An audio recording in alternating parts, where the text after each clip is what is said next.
తెలంగాణలో డెంగ్యూ తీవ్రత అత్యధికంగా ఉన్నట్లు ప్రపంచ ఆరోగ్య సంస్థ ప్రభుత్వాన్ని హెచ్చరించింది. దేశంలో డెంగ్యూ ఎక్కువగా ఉన్న రాష్ట్రాల జాబితాలో మన రాష్ట్రం ఉన్నట్లు పేర్కొంది. మన దేశంలో ఉన్న డెంగ్యూ తీవ్రతపై ఓ డాక్యుమెంట్ను WHO విడుదల చేసింది. రాష్ట్రంలో వ్యాపించిన డెంగ్యూ తీవ్రతపై WHO ప్రభుత్వాన్ని హెచ్చరించింది. డెంగ్యూ ఎక్కువగా ఉన్న రాష్ట్రాల జాబితాలో తెలంగాణ ఉండటం విస్మయానికి గురిచేస్తోంది. ఈ నేపథ్యంలోనే WHO ఓ డాక్యుమెంట్ను విడుదల చేసింది.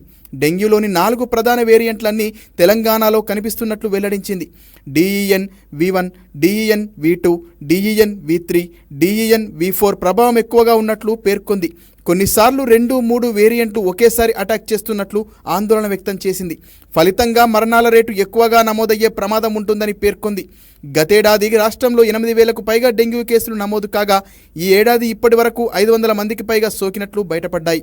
కొన్నేళ్లుగా రాష్ట్రంలో డెంగ్యూను ఎదుర్కొనేందుకు సమర్థవంతంగానే చర్యలు తీసుకుంటున్నా పరిస్థితి మాత్రం తీవ్రంగానే ఉందని WHO డాక్యుమెంట్లో పేర్కొంది. డెంగ్యూ దోమల నివారణకు చర్యలు తీసుకుంటున్న సవాళ్లు ఇంకా ఉన్నాయని తెలిపింది. ఇప్పటికీ చాలా చోట్ల కుంటలు, చెరువులు, డ్రైనేజీలు, నాలాల వంటి ప్రదేశాలు డెంగ్యూ దోమల వృద్ధికి కారణమవుతున్నట్లు స్పష్టం చేసింది.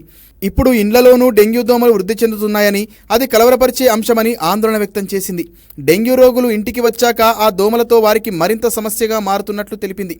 మాన్సూన్ ఎంటర్ అయ్యాక డెంగ్యూ ప్రభావం ఎక్కువగా ఉంటుందని తెలిపింది.